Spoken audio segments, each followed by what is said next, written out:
141. So we're going live. It's our first live show because our director says we should go live. Also, our director has a stalker and was asking me on the drive down whether our director should tell the stalker to make her go away that he or she has HIV. I said, no, that's just a bad idea.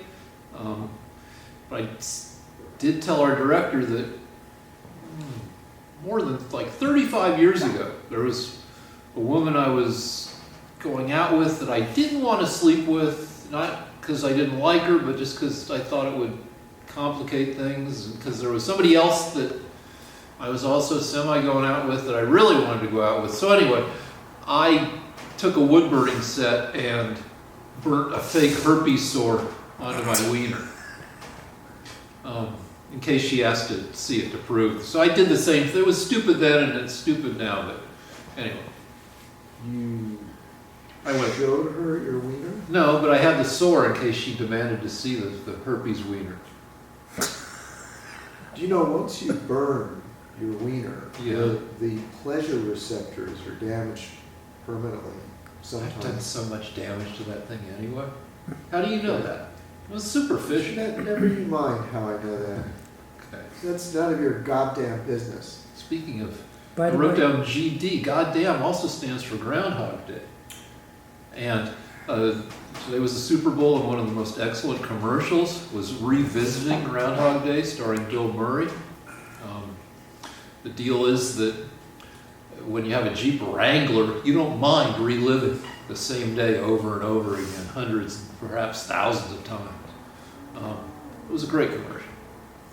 So I endorse that commercial. I endorse the original Groundhog Day, and I endorse a movie that didn't get seen enough, a Tom Cruise movie that was like Groundhog Day with aliens called Edge of Tomorrow. They just showed it on Sci-Fi, and I assume they show it in probably fairly regular rotation. I don't know. Anyway, it's fun. It's got Tom Cruise. It's got Emily Blunt as a very badass super soldier. He likes her because she's she's like the same size as him. They do cast people who are all kind of in that 5'6" range. Little people. Yeah. Well, but you know that's Hollywood. I interrupted you. I'm sorry. So anyway, it's Groundhog Day with aliens where they get killed over and over again, and they return to the same day and having learned a little bit more every day. Wow. And it's good. They spent a lot of money on it. The Tom Cruise starts off as a real dirtbag who, that's it. He's got a character arc. Emily Blunt is always great. Anyway, on to the next thing. Tonight's guest is Trish, right? Yeah, that's Trish. Which makes me think about, I bet you there aren't many babies being named Trish now. Trisha. All right, still, maybe, well, that'd be short for Trisha. I don't know. Yeah, anyway, that's right. Good. Yeah, for Trisha. My wife, I'm Rick, obviously, and my wife is Carol, and those names are very time-bound.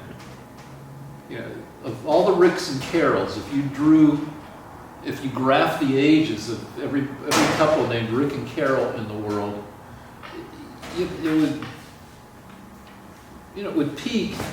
Most couples are in their 50s with those names. Nobody gets named Rick or Carol anymore, which is a little bit, it's one more way that, I feel old. Well, aren't you named Richard? Yeah, but nobody's named Richard anymore. What? Well, wait a minute. So, is it because you don't want to be called Dick? No, but I mean, it's not probably not one of the top 30 names. When I was born, it was probably in the top 12. No, but my point is you could have picked Rich, Dick, or Rick. Well, nobody wants to be Dick. So you picked Rick. I started off as Ricky. I didn't pick that. That just seemed to be the name that I was given. And I wanted to seem more mature because I thought it would help me get a girlfriend. So I went to Richard, and then it didn't help me get a girlfriend, and also my mom would say, Richard! And that was bad. They called you Ricky? Ricky, I should have stuck with Ricky. Ricky is a very approachable name. But anyway, no, I mean, just any form of, there just aren't that many Richards being named now. Well, if you want my opinion, virtually 2/3 of the men I know are named Rick or Mike. Yeah. How old are the guys you know? Yeah, okay. All Well, of a right. certain. Yeah, in their 50s. All right, should we get to the serious stuff? By the way, do you want to announce that our guests can ask questions that they want? Oh yeah. What do? They type on our page or something? Yeah, they just type it. By the way, somebody keeps asking about Andrew Yang. Yeah. Like every time I read the comments, there's somebody that wants to talk about Andrew Yang. And every time I try to rouse myself to research him enough to have anything of value to say, I realize that there's something more topical and timely. And so I don't do it. I assume you would have slightly more interest, even though... I like that he wears a little button that says math. Make America think hard, I think, or harder or something. But who did you endorse last week? I was researching. Oh, I like Biden because I think will get some crossover votes. And I like Warren because I think, you think she's a socialist who's going to give all of America's wealth to something or whatever, but like she started off as a Republican. She did a lot of work for banking as a lawyer and decided she saw what's bullshit and what isn't, and I think that she would be a reasonable president. I don't think she would burn the country down to socialist ashes. She just seems like she's smart and energetic and competent. Is she honest to you? I don't think that she's dishonest. And also her scandal, the thing that, like, the equivalent of her emails is that she claimed to have more Native American blood than it turned out that she had. So you need some scandal to be like the sponge that soaks up all the negative attention. And that's a good sponge to have. All right. Did you want to say something? Yeah. So growth for 2019 was 2.3%. You promised me growth of 3 to 4% under Trump. I promised.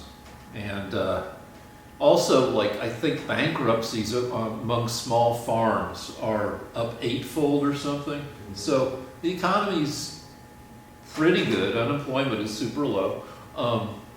Stock market has been going along. It's been. It hasn't been. It's been okay. Well, it's record highs. It's hit some highs. It's the highest it's ever been. Yeah, but It's always going up, but I mean, it's continuing to always go up. although right now with the coronavirus, it's freaking people out. Okay. All right. Did you have anything? I just in the defense of the growth rate. The only thing I have to say about it, so we don't have to argue back and forth, is that Trump has fought a grueling battle with China to try to get fairness, and which he won recently. It's the first American president to ever try to fight China. You're taking that lightly here. It says, somebody just commented, it's tough to hear. I think maybe because I'm so far away. Okay. Okay. So, Oh, shit, I just turned it off. Fuck. Hold on 1 second.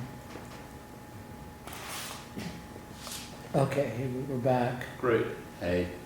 all right, so I just wanted to say that part of the reason for the low growth is that Trump's is the first and only president to have waged a struggle with China to get a fair deal, which he just succeeded in getting this month, in the past 30 days. And this deal was badly needed by our country. My hat's off to him.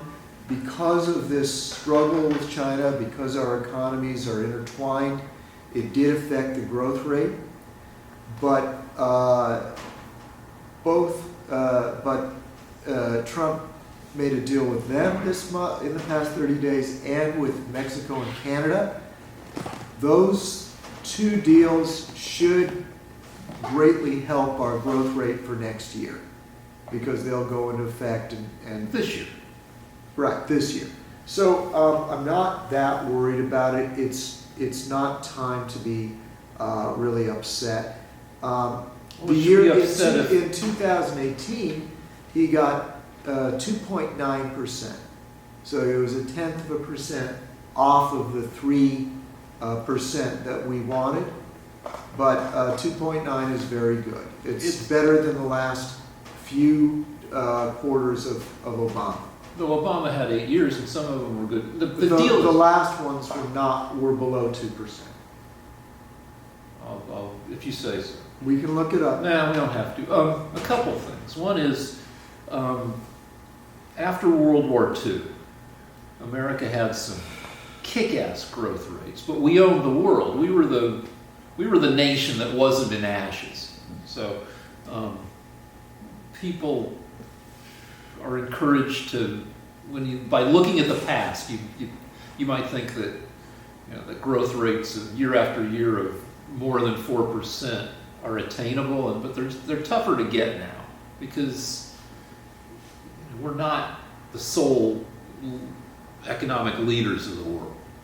By the way, can you hear us better? There was a comment by President Tuber. Let us know if you can hear us. The folks on the live And I chat. I should probably research. There's probably, like, I've heard or I've read on Twitter, which is like being told nothing because it's not super reliable. The Canada-Mexico deal is pretty much like the previous deals, but I don't know because I haven't researched it, and I haven't researched the China deal either. But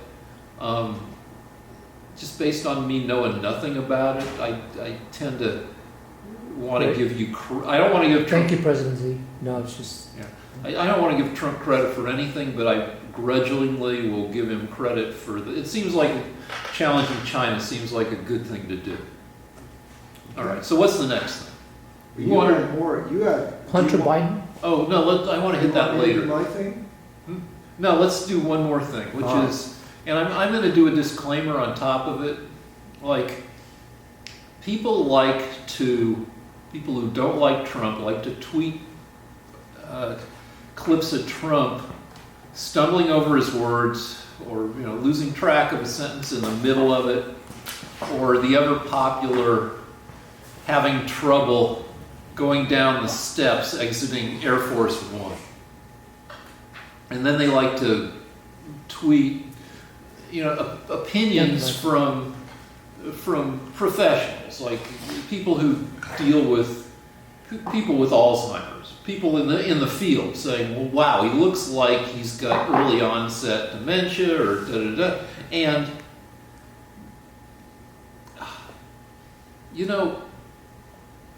he says a bunch of today. He doesn't seem like, I don't know. He makes a lot of mistakes, and he says a lot of shit that isn't true. Today, after the Super Bowl, Twitter erupted in delight because Trump congratulated the Kansas City Chiefs and indeed the entire state of Kansas for their victory, except that the Kansas City that the Chiefs are located in is in Missouri, not Kansas. So anyway, this leads to a lot of people on Twitter saying that his brain is turning to shit. And I would tend to buy it, but not entirely, because you can't diagnose somebody from afar. And when it comes to like going down the steps of Air Force One, every president has had trouble exiting an aircraft. Gerald Ford, who was a great college athlete, one of the greatest, one of the most athletic presidents of recent times, stumbled a lot getting out of the plane, to the point where the Saturday Night Live, in its early years, made fun of how he stumbles over everything, and it probably cost him the presidency, getting reelected. being made fun of as a stumblebug. So saying that Trump's brain is turning to shit because he has trouble with the stairs, he's a 73-year-old overweight guy. And, you know, that's a guy who's going to be, unless he's an idiot, is going to be cautious coming down those stairs. So, yeah, I think Trump's brain is probably not what it was 30 years ago. I guess people who compared his raconteur skills when he was on Howard Stern all the time to now say there's been a decline, but I don't know. And the White House will never release any official information on or even test, in any reasonable way. So the question is Trump in mental decline? And I'd say possibly, but hard to tell. All right. Do you have A lot of anything people are else? saying they can't hear you. You need to speak up. They're saying they can't hear me? Okay. Are you finished with what you have to say? Yeah. All right. Well, here's the situation. I'm going to do a report. I'm going to spend, as long as it takes, I think it should be less than 20 minutes. It might be over. Can I set it up a little bit? By saying, just for years now, every few episodes, we will get in an argument about Uranium-1, culminating with our most time spent and probably most yelling during the previous 2 episodes. And so, here you go. Real quick, we have a question. It seems the majority of American presidents are all white men. Will that ever end? That was the question. Do you want to tackle that, Lance? I don't care what race the president is. I'm Jewish, and I don't care if there's ever a Jewish president. But demographically, the country is changing. Old white men, they said. Okay, I'm sorry. It seems the majority of American presidents are old white men. Will this change? Yeah. Well, I hope that our presidents are always old, because old people are wiser than young people. But the country is changing. I mean, we just had Obama, and he's probably the first of many mixed race and other than white race people. I don't know why there wouldn't be. So that I'm not worried about it, Rick. Well, yeah, the country, everybody's been predicting, and it's supposed to happen in the next couple decades, we will become a majority-minority country where most people aren't white. And at some point, probably most Americans will be Latino. I think, right? I don't know. But anyway, white is shrinking demographically as a percentage of the overall population. But there's another. So yeah, you'll have President. If you look at science fiction, there's always a President Mendoza, or that's an easy way to seem like it's in the future, is to give a president who's some kind of non-old white person.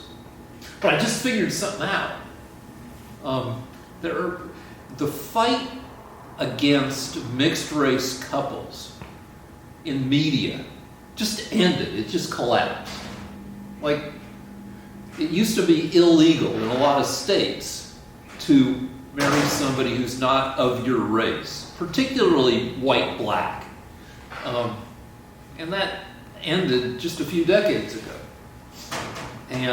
But you'd think there would still be people upset about that stuff. If people are still upset about, the Confederate flag and abortion and all these issues, gay rights, gay marriage, how did this fight end? And now wherever you go, whatever you turn on, there are mixed race couples. And it's like, how did people just become accepting of that? And I realized it's not acceptance. It's cool that it's all over the place. I like that. But what it is if you show a mixed race couple you get to hit multiple demographics all in one couple. And like white guy with black woman means, hey, white people and black people, this is your product.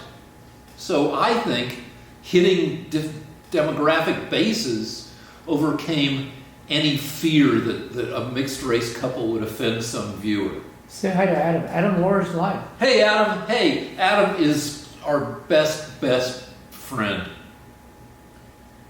All right. Do you want to say hi to Adam? Does Adam have a question before I go on about Uranium 1? I have just a real quick question. I don't know if any of the folks live saw the Super Bowl halftime show, but it was pretty amazing. Shakira and J-Lo, and they were dressed pretty skimpy, and there was a bunch of chicks in skimpy outfits, and they were pole dancing. And I mean, if you want to go by the left standards, it seems like it was kind of a little misogynistic. How do you feel about that, Lance? Do you think that you think it's a little bit hypocritical? Some of these, they talk about the misogynistic rapport of men, and then yet they kind of It's a tough position because we are driven by biology, and guys still have to jizz, and women still have to girl jizz, and there'll always be stuff that's semi-bonerific. You sent us, Mr. or Ms. Director, sent us an article about how are nudes, it was asking the question, are nudes in art just softcore pornography for rich people? And I would say to a certain extent, yeah, maybe. I've been in galleries where I don't think Lance's nudes are for jacking off to. But I've been in galleries in like Laguna and shit, where there are a gazillion galleries, where they sell like these sexy lady lucite's, and they're pretty cool looking, but they're also super cheesy. But there's a whole market for like pretty ladies kind of just casually reading naked on a couch, right, Lance? Yeah. And that to me seems less like pure art than your art, and it seems like it's a little bit of the bonerific market. Like you think you're buying art, but you're also buying something like I will shop for bikinis and lingerie every once in a while, so that online I won't buy anything, but I'll go look at them. So I'll get pop-up ads with pretty ladies in bikinis and lingerie, which reminds me that when I reach a stopping point to look at serious pictures of naked ladies, it's just like a little push to. And I kind of have a feeling that like some of these like naked lady lucite's do that same thing. When you say lucite, you mean clear acrylic. Acrylic sculptures that are clear plastic. Yeah. Okay. Well, my argument is that if there's a man out there that can get sexually aroused by looking at a statue, then my hat's off to him. I admire that guy. So I don't think there's anything sexual about statues. And I think that it's part of the left's goal is to turn men and women against each other. Listen, I can't yell through this whole thing. It's very late at night and I'm tired. So if you want to get it closer to me, or if you want to switch to the other camera, that's fine. Is this the only way we can live stream? We'll fix it next time. Yeah. This is our first. It's an experiment. This. If I get a headphone, I can get a microphone for this, but we're just experimenting. All right. Well, here's the thing. I have to give a half-hour report on Uranium 1. So when we start, I want the volume to be okay. Okay. So yeah, I'll go to this side, and get closer to you. All right. Let's do that now. By the way, Adam had a question on uranium. Go ahead, Adam. Adam Moore wanted to ask you a question on Uranium 1. So I think he's going to type it out right now. Do you want to add anything to the? Well, we can start, and then as the question arrives, we can. But I don't want to interrupt Lance when he's doing his. Well, let's. All right. All right, does Adam have his question ready? I don't think it's. All right, so I'll just tell you what, might end up Adam. answering Yeah, the Adam, I'm gonna answer every question you've ever thought of, so get the camera ready, get to the side that is best, so I don't have to scream. Lance might say a bunch of stuff that I disagree with, but we're kind of agreeing that I won't. Lance provided me with paper and pen, so I'm going to write down my objections as they, and at the end I'll come back with. Adam says he has a different question later, so to go ahead. Right. So Let me over just here. fix this here. You need a new charger, Director. That thing's about to. I know. All right, let me just come this way. Thank you for your patience, everybody. Oh! Oh, fuck. What did I do? Okay. And what I'm going to do is I'm going to restart. Oh, man, come on. Okay, we're back. Okay. All All right. right, we're back. Hold on one second. Can All you right, hear so me? I'm going to restart the camera over here. Okay, we're back. 141.2 or something. All right, here we go. So, the reason I'm doing this is that our disagreement about uranium, the Uranium One deal has been crazy. We've gone over it many times, and in every conversation, there have been confusions. All right? So I feel like we have a responsibility to state the facts as well as we can. But believe it or not, even though this is just a rinky-dink operation, I don't want anything going out from our show that's not true. We do have to have some credibility. So I did about 40 hours of research. I read the actual State Department documents, and my sources for this are number one, the New York Times, Breitbart, and Peter Schweitzer. But believe it or not, the New York Times was verified pretty much everything I'm going to say in an article in 2015. I also have supporting documents from the State Department and the CFIUS organization. Now, CFIUS is the Committee for Foreign Investment in the United States. So we'll start with the main premise. The problem that, can you hear me? Yeah. I'm just making sure this camera A is. This is gone. All right? Yeah. So the problem that Rick has with me is that he does not believe that Hillary Clinton made an illegal or unethical deal to sell our uranium to the Russians, or was part of it, et cetera, et cetera. I mean, don't quibble over the phrasing. I'll get it real clear as we go on. Okay. So let's just put it this way. I'll keep it vague. Let's say you don't believe that Clinton was mixed up in a deal to sell uranium to the Russians, right? Basically. Okay. Now, the reason that there's been so much confusion over the past three of our shows is that there were actually 3 deals. All right? So, the first was in 2006. And this was a deal that began with a fellow named Giustra. All right? Now, Giustra is Canadian, and he started a company called Uranium One. The first deal he made was to go to the Ukraine, or I'm sorry, Kazakhstan. Kazakhstan has a huge amount of uranium. So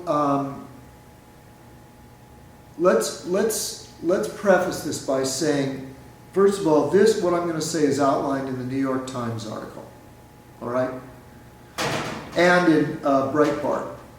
So both the left and the right agree on everything I'm going to tell you. Giustra went to Kazakhstan with Bill Clinton, and within a day or two of meeting with the president of Kazakhstan, Giustra was able to get control of the main uranium mines in Kazakhstan. Now, it's important for people to understand that uranium is mainly available in Russia, Kazakhstan, Australia, Canada. The US has less. And it is the goal of Putin. We believe that all of the uranium deals I'm going to describe to you right now are because part of our argument, Rick and I, was that I was concerned that this uranium could be used to create nuclear weapons to kill us. And it isn't just the military purposes. Russia doesn't have a lot of great industry, but they have a lot of good natural resources. And the belief among experts of why all this began to occur is because Putin wants to corner the market of uranium. It's not just military. There is one, military. Two, there's a need for uranium for domestic purposes in Russia. Russia doesn't have as much as they would like to have. There's not an unending supply. And there are a lot of uses for uranium. But also, because Russia doesn't have a lot of great industries, they've got natural gas, they've got uranium, they have natural timber, natural resources.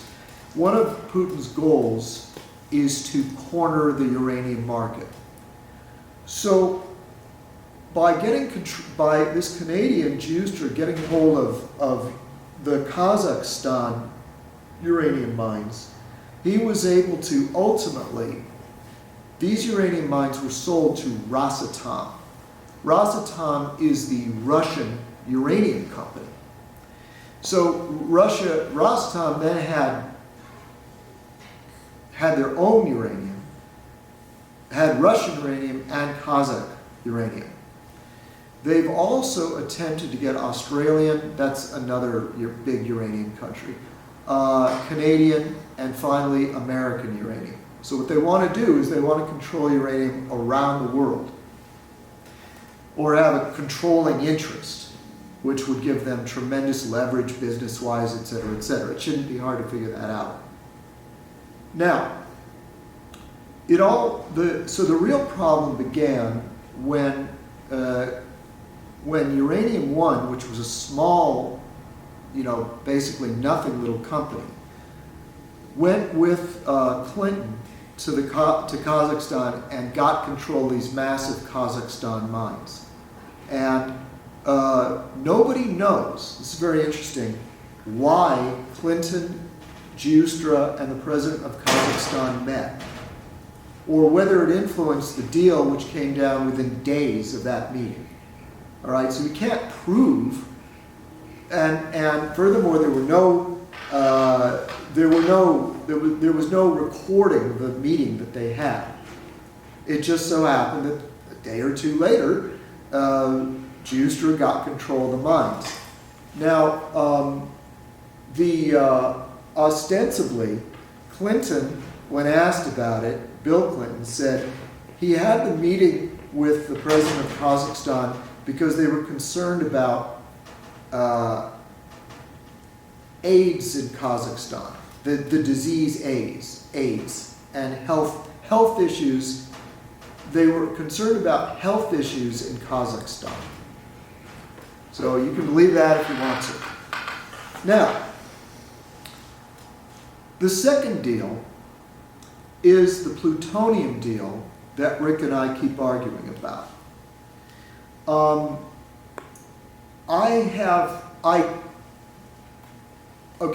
Rick and I both agreed. There were times when I said the word uranium, but I agree with Rick, and I agreed in our last show, and I agree now, that the second deal was a State Department deal for plutonium. That's why, now let me explain how this worked. Just to recap what our problem was in the last show. The only time I found Clinton's signature was on a State Department document. Hillary Clinton was on a State Department document where plutonium was discussed, an agreement about plutonium.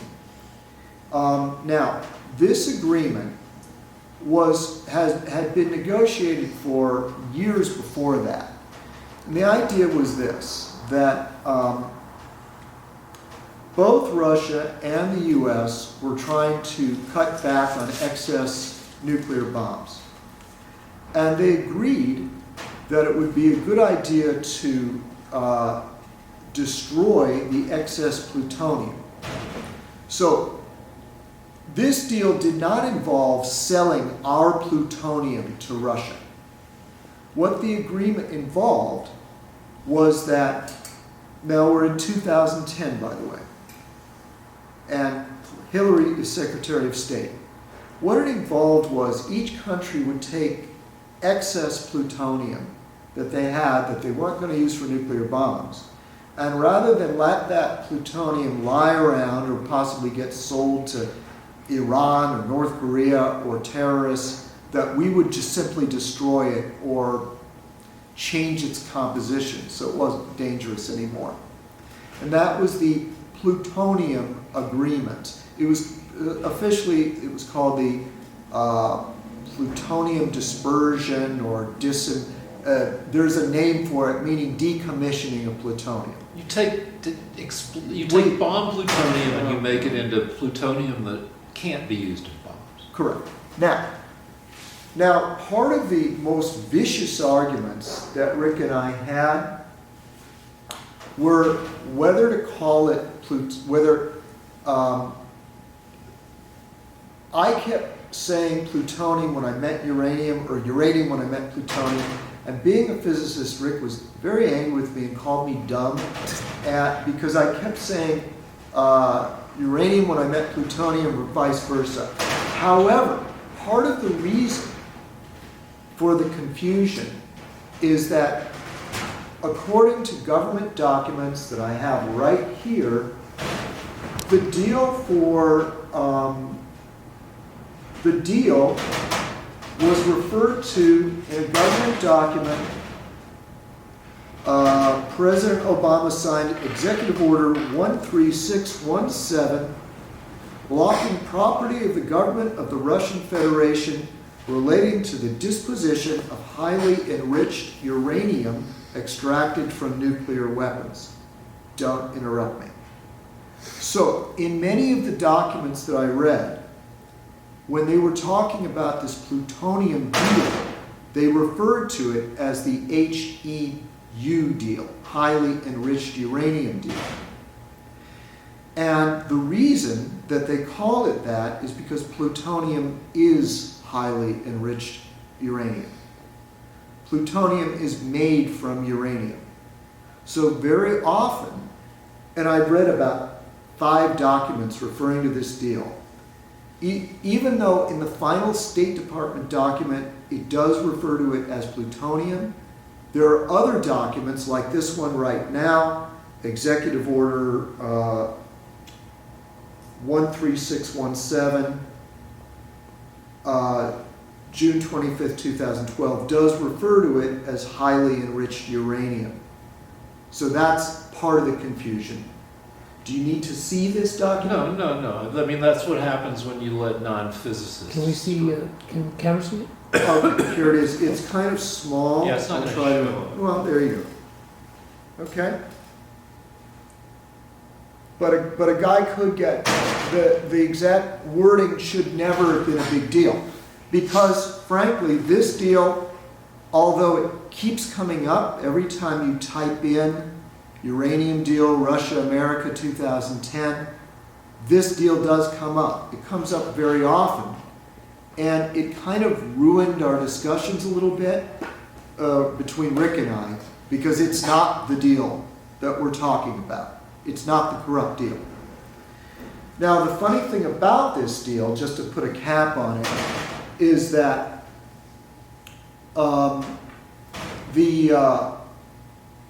this deal in 2016, Putin pulled out of the deal because we were having friction with Russia. So it's not even working anymore. Great. All right. Now, I would just go ahead. Does Rick have anything? Should he add anything? No, at this he's point? got to write things down because I've got to develop this. Oh, okay. You sure. want to write? You want to I've say been writing something? stuff, I'm taking lots of notes. All right. Now, let me get back to. Now that brings us back.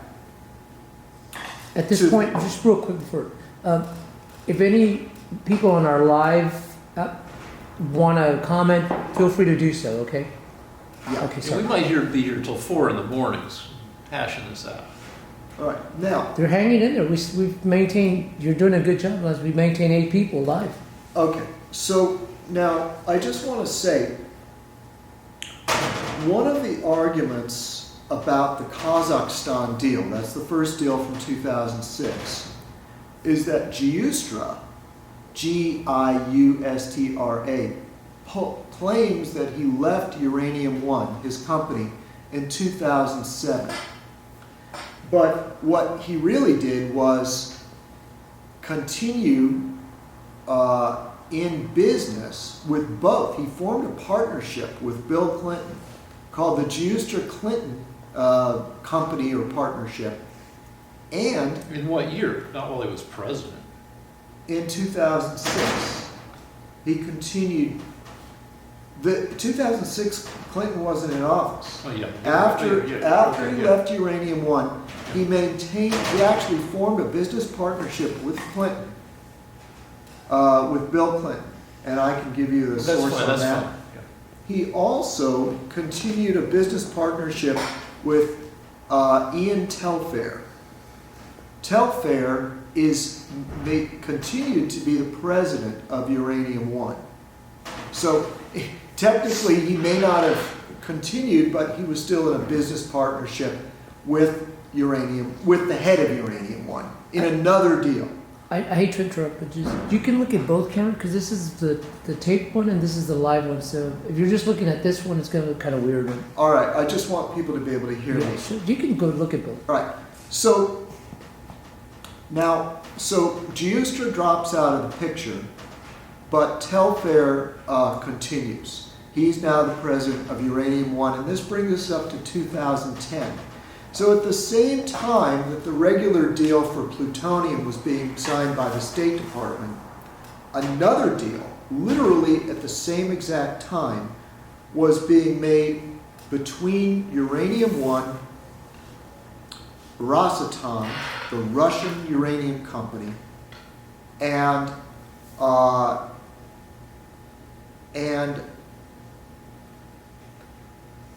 mines that were owned by Uranium One in the United States. Okay? There are several uranium mines in the US, in Utah, Wyoming, various places in the middle of the country. These are owned by Uranium One. They constitute 20 and sometimes 50% of US uranium production. These companies were bought when Uranium One was under Canadian ownership. The problem is that the Russians, Rosatom, gained control of a huge amount of stock in Uranium One. So they made a move to get control of Uranium One because one, they wanted the Kazakhstan mines. That was the initial draw. But then it turned out that the Canadian company had already bought American mines. Now, at the time, we had a deal with, we had an arrangement with a committee. The United States has a government organization called the Committee of foreign investment in the U.S. Just call it Cephas from now on. I'm going to call it CFIUS from now on. CFIUS, yeah. Okay? Now, one of the problems that Rick had with me earlier, last week, was he refused to accept that CFIUS was headed by Hillary Clinton. So I have here a document from the U.S. Department of Treasury. Okay? I'm waiting for it to come up. Okay. While it's coming While up, it's coming up, I'll the, just- the rattling, there are 20, 25 mile per hour winds going on, so it's rattling Okay, stuff. that nobody cares. All right, here is the U.S. Department of Treasury document. The members of CFIUS include the heads of the following departments and offices. And right here, you can see Department of State. Okay? You see that? Do you accept this, Rick? This is the Department of Treasury official document. Department of State, heads of the following departments of offices. And what that means is that Hillary Clinton was on the board Yeah, all right. of CFIUS. Well, no, I know it, but go on. Because you don't All want me right, to interrupt you that's now. fine. Now, okay, fine. Interrupt me later. So now, Rick is going to attempt to split hairs, so I'm going to build this up. I'm going to explain this. Let's go quick. No, I'm not going to go quick. Lee. So here's the situation. According to the bylaws of CFIUS, some matters of lesser importance can be handled by subordinates to the Secretary of State. But a matter of this importance is typically dealt with by the Secretary of State herself. Now, let's get into a little background on Hillary Clinton when it comes to CFIUS.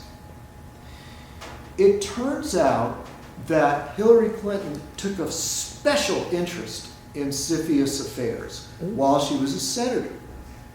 And she's famous. One of her most important battles was to prevent a Chinese company from buying these uranium mines.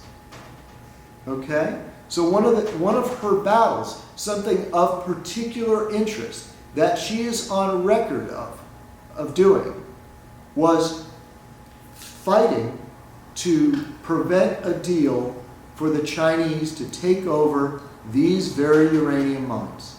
Where's this from? Okay, this is in the New York Times. Okay, all right. Just, Or- you don't have to. and also, this is in Peter Schweitzer's book. Now, if you don't believe me, then we can look up her record, but the New York Times backs up Schweitzer's book, and I can find you the page. All right, in just tell me the Schweitzer's title book. of Schweitzer's book. It's called Clinton Cash. Do you have it?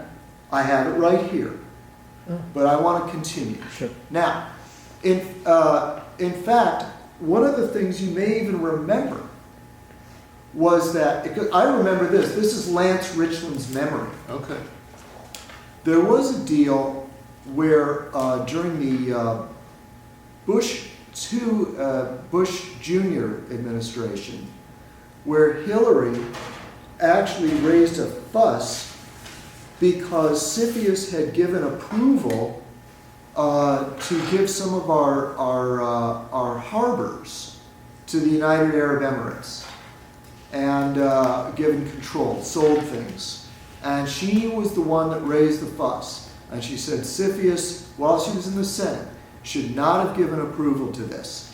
So Hillary, you cannot possibly prove that Hillary does not have a lengthy and passionate record of preventing foreign investors from buying things in the U.S. that, including uranium mines. Now, the reason I was never able to find Hillary Clinton's signature, because every week Rick would say, "Where is her signature? I don't believe it." And so I kept looking and looking and looking. The reason I couldn't find her signature on the CFIUS deal is because CFIUS meetings are in secret. Oh. Not only are they in secret, but they have a policy of not revealing how their negotiations went or why they reached the decision they reached. Now, we know that a man named,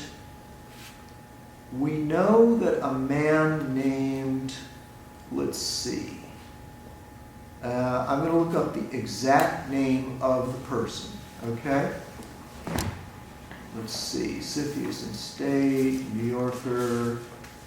I want to find the first Breitbart. Hang on, I need to find the exact thing. This is from Breitbart. Yeah, if you want to turn off the camera, you can. Yeah, do that. No, wait, I've got it. Reboot. We're gonna go rolling. 141.3. All right. Now the reason, to put a very fine point on it, one of Rick's excuses as to why you can't blame Hillary for this is that her name wasn't on the CFIUS approval. So it turns out that the person that was in charge at that time was one of her undersecretaries, an assistant. So she was the head of state, she was the Secretary of State, but her assistant was presiding over CFIUS at the time, and his name was Jose W. Fernandez. Jose. Okay, so we don't have any signature from her, but we have the approval had to come from her Assistant Secretary of State, Jose Fernandez. Now, the important thing about that is that he could not approve this if he was at odds with his boss, Hillary Clinton. In other words, Hillary Clinton was his boss. If you want to tell me that he went against her wishes, there is no evidence for that. Okay? Furthermore, but this is the most interesting part. Hillary Clinton was under an obligation to President Obama. She had signed a contract with him before taking office as Secretary of State that she would reveal all conflicts of interest.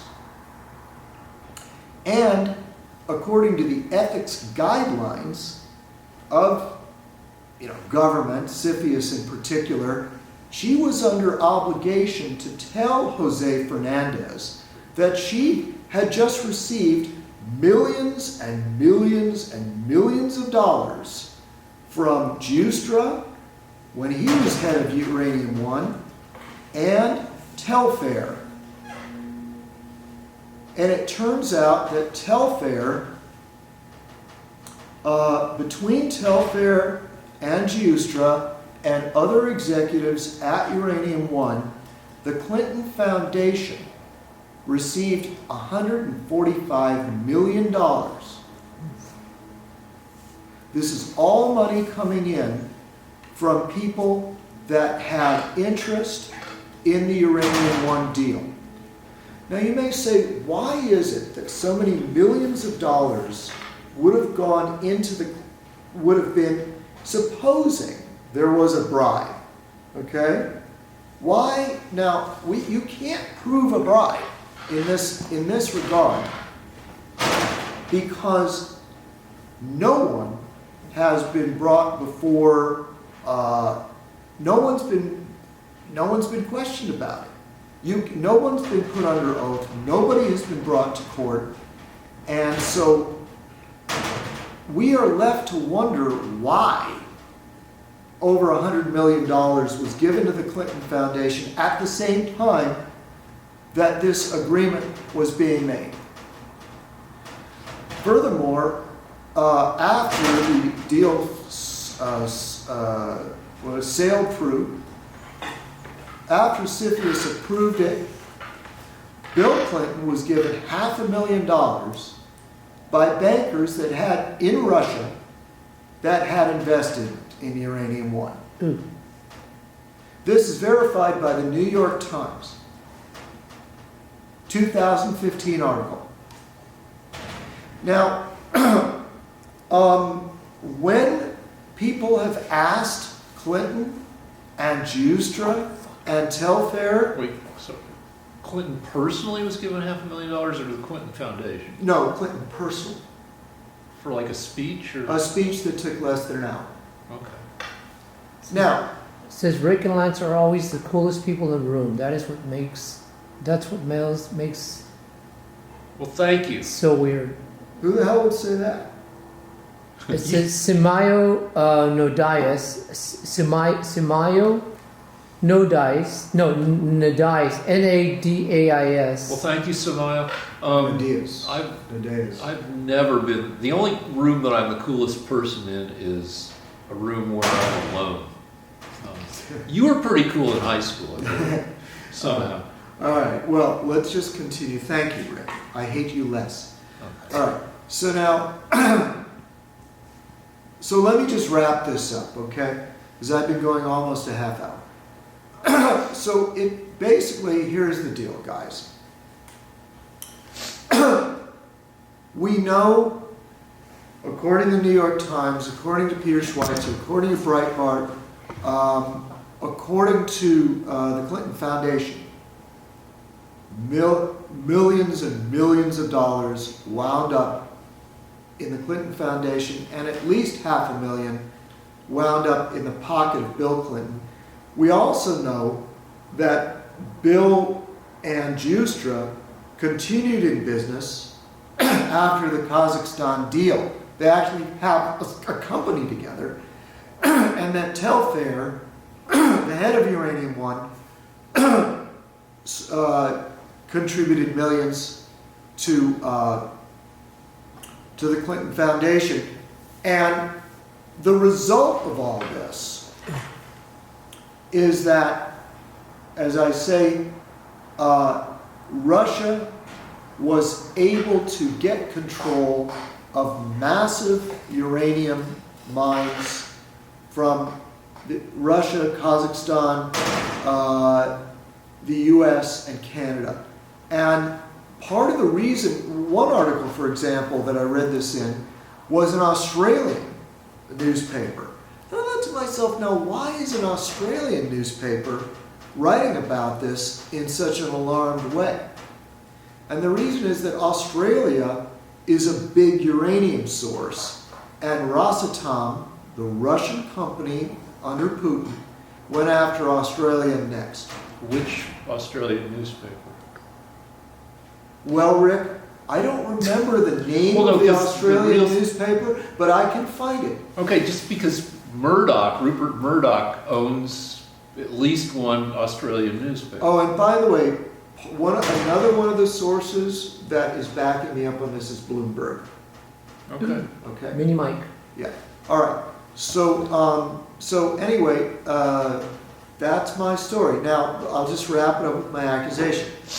One, Bill and Hillary were willing to sell out our country by giving. The uranium from those mines was not highly enriched. It could be highly enriched, and the uranium did leave the United States. In 2013, it was found that the uranium had left the United States. Not all of it, but some of it had made its way to Europe and Japan, and from there, no one knows where it went. Ooh. So my point is, Hillary and Bill are basically traitors, And I think you've got to stop denying that this happened. And I'm going to give this over to you now, Rick. Okay. There's some points of non-disagreement with Lance.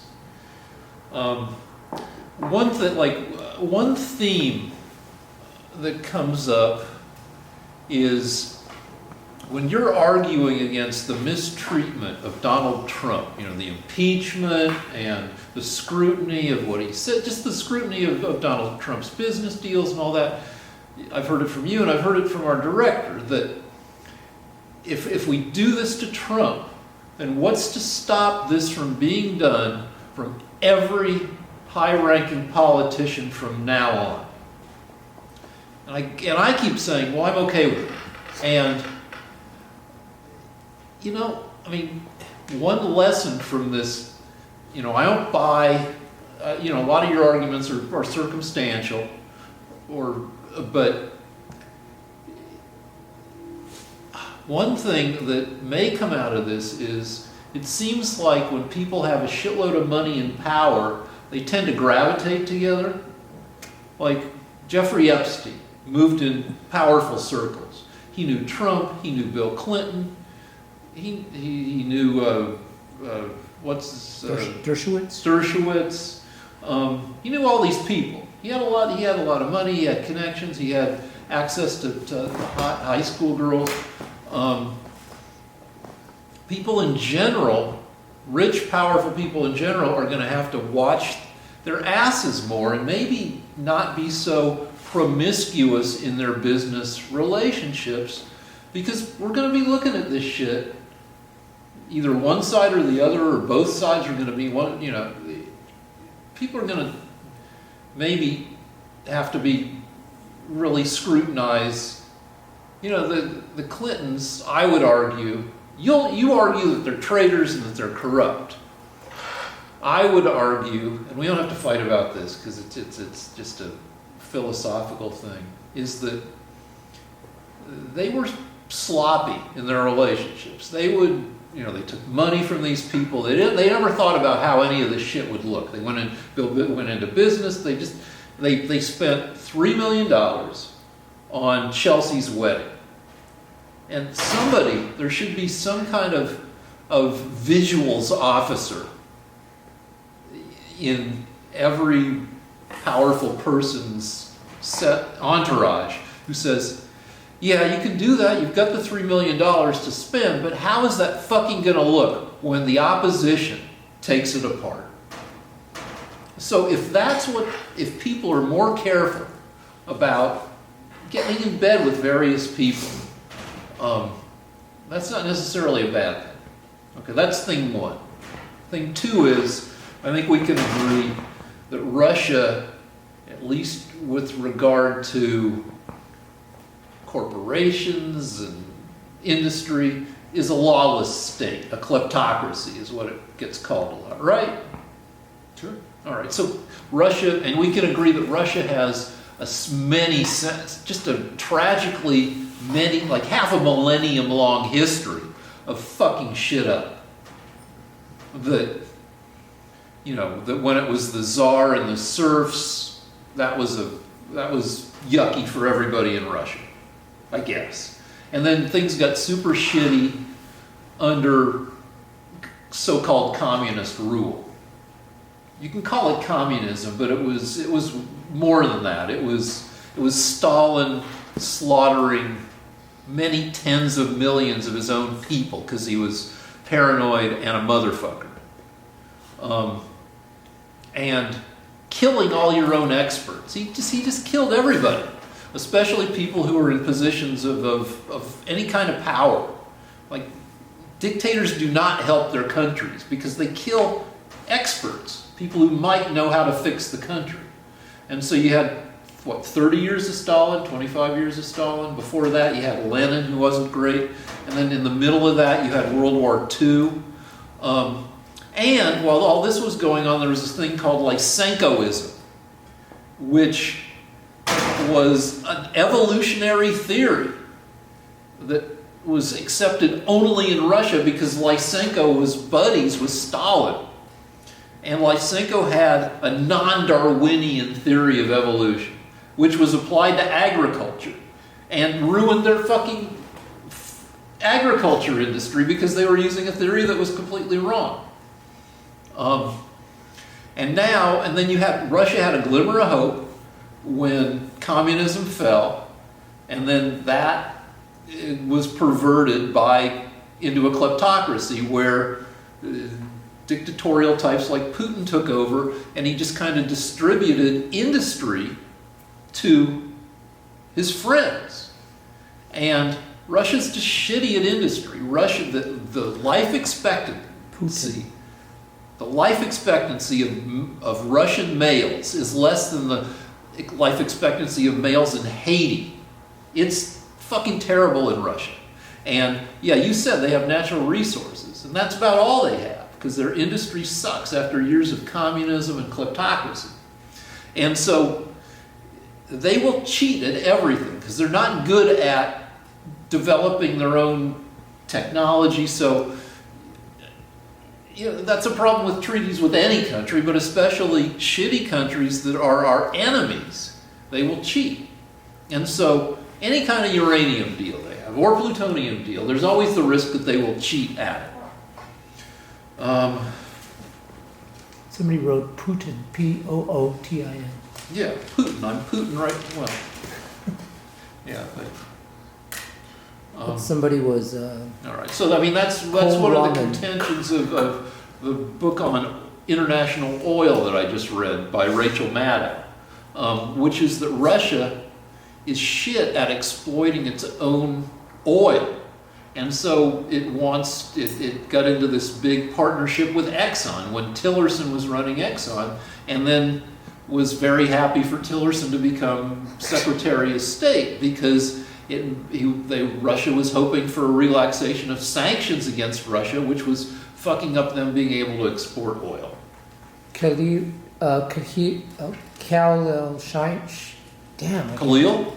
K-A-H-L-I-L. Khalil.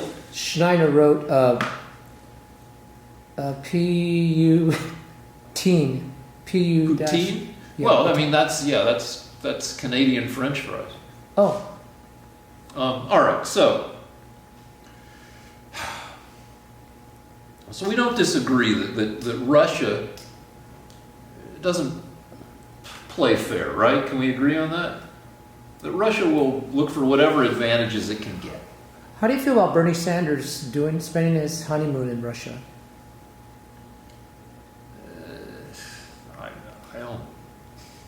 I don't know. I mean, a bunch of senators on July 4th in 2017, a bunch of Republican senators went to Russia for nobody knows the reason why they went. Bill Clinton, when he was a Rhodes Scholar, spent some time in Russia. I mean, Russia, there's a politically incorrect term that Russia's a kind of a tar baby.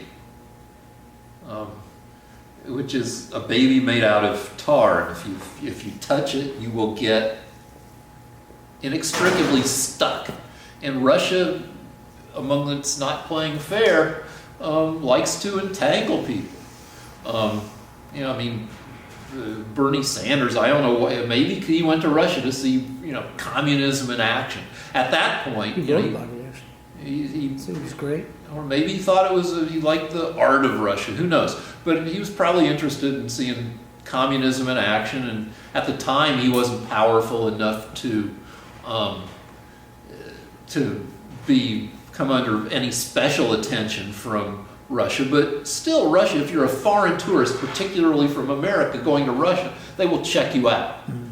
I remember when I was in 9th grade, I went on one of these fucking 8 countries in 15 days tours of Europe. It's all right. Fucking, I can talk. You talk for a long time. But and we stopped in Czechoslovakia for a day or two. And we had to sit through a 90-minute presentation, 2-hour presentation on how socialism was great, or communism, whatever they were calling it. And we stayed in a hotel room where the radio only had one station, and it only had an on and off switch, and it just played communist propaganda all the time.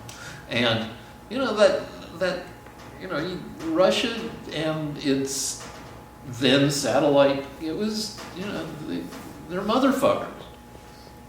Anyway, so, all right, just to refute your specific points. All right. So I've argued that uranium is a commodity, and that if Russia were successful at cornering the market for uranium, you would see a spike in uranium prices. And you can go to Google, and I recommend, if you're interested in this shit, just don't trust us entirely. Just Google uranium 1. And you can also Google uranium, the history of uranium prices. And the market is not cornered. The market has gone like this and then had a couple spikes here and there during like international crises, but it's been roughly steady for the last, I don't know, 20 years. So nobody's cornering the market for uranium. And I think what is implied by uranium 1, the fear that's trying to be generated, is that at some point Russia will have all the uranium, all the explodey shit, and we won't have any, and that they will be able to take over the world because they'll be the only country with nuclear weapons, which is not the case. Because a lot of the treaties we've been working on with Russia for the past 20, 25 years has been to reduce the number of nuclear weapons that we each have from 6,000 for each country to 1,700. So we're not going to run out of nuclear weapons. What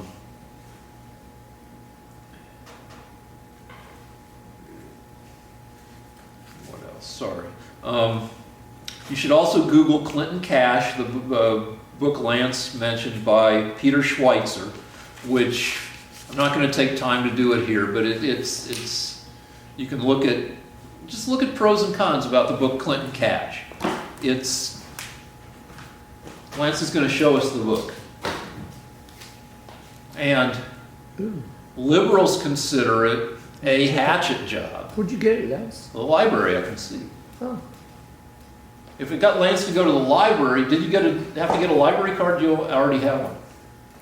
That's personal. Okay, but I like the LA has excellent libraries, and sending Lance to the library is a good thing. All right, so the 20 to 50% of America's uranium, as I've said a million times before, is America only has mines that supply about 8% of the uranium that America uses. We need to get 92% of our uranium from other places, Kazakhstan, Australia, wherever else in the world they mine uranium. Say miming? Mine. Oh. So when uranium 1 eventually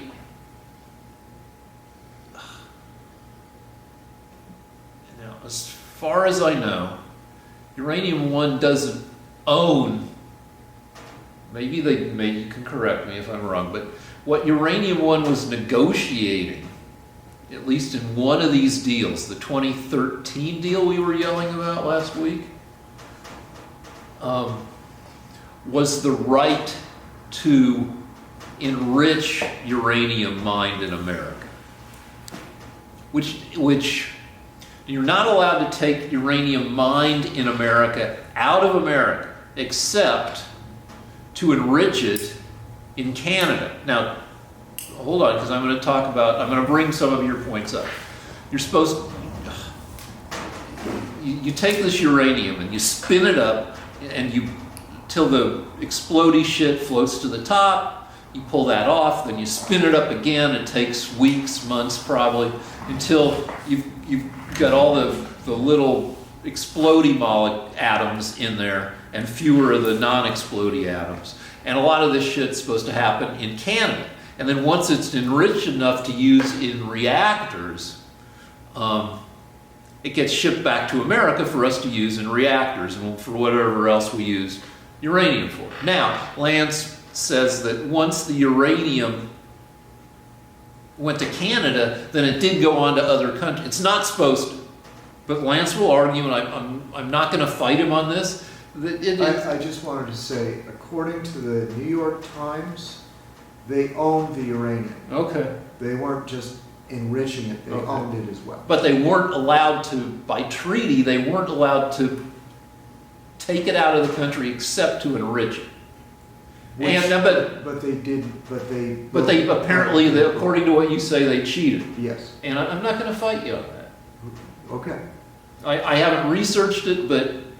Well, that's why we don't make deals with Rosatom, the Russian energy organization, unless, of course, you can contribute millions of dollars to the Clintons. All right, so another couple things.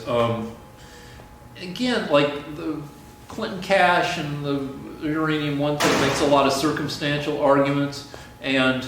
Well, you can't... Oh, I'm sorry, go ahead. All right, so Justra, and what's the other guy? Tylenol? Telfair. These guys, according to the timelines I've seen, and I'm not going to fucking stand by it so strongly, because you're going to come back with the next point. 2 points. I'll make a point, and I'll make your point for you too, is Justra and Telfair, or at least were not officially associated with Rosatom or Uranium One at the time they made the big contributions to the Clinton Foundation. No, that's not true. They made it before and after. Okay, so and the other point is that you would argue that, yeah, were they really not part of these organizations anymore at the time? Well, Telfair was the president of Uranium One in 2013 when Rosatom bought Uranium One. Okay. And the deal that gave the mines to the mines in Wyoming and Utah to Uranium One was made 3 years earlier in 2010, when Rosatom was only a major controller of stock. So, Rick, are you done, by the way? I am, but the deal is that... Are you running out of gas on this? The Uranium One scandal, you got to go online, you got to read stuff on this from people who are better at arguing than I am and have more facts to marshal than I do. I still think it's been largely debunked. I think that... How was it debunked? Or just a mood you have? A feeling? No, if you want me to do 40 hours of research... Yes, I do. Okay, all right. All right, I'm going to respond now. I am pissed off because at a certain point, you have to just admit that you're wrong, Rick. You can't just say, well, I know that there's someone out there that could argue against you, Lance. You just have to say, look, for 3 years now, I've called you, Lance, every name in the book. I've said you were dumb. I've said you were lying. I've said this is horseshit. I've said it's debunked. Now, I've given you government documents. I've given you an article in the New York Times and Breitbart. Well, Breitbart... There's even an article in the New Yorker. Those are two liberal, the gold standard for liberal journalism. And they all back up what I'm saying. Here's my New York Times. No, they don't. The New York Times does not say that Hillary Clinton sold our uranium to Russia for donations. Stop. It doesn't say that. Okay. Pause real quick. Hold on.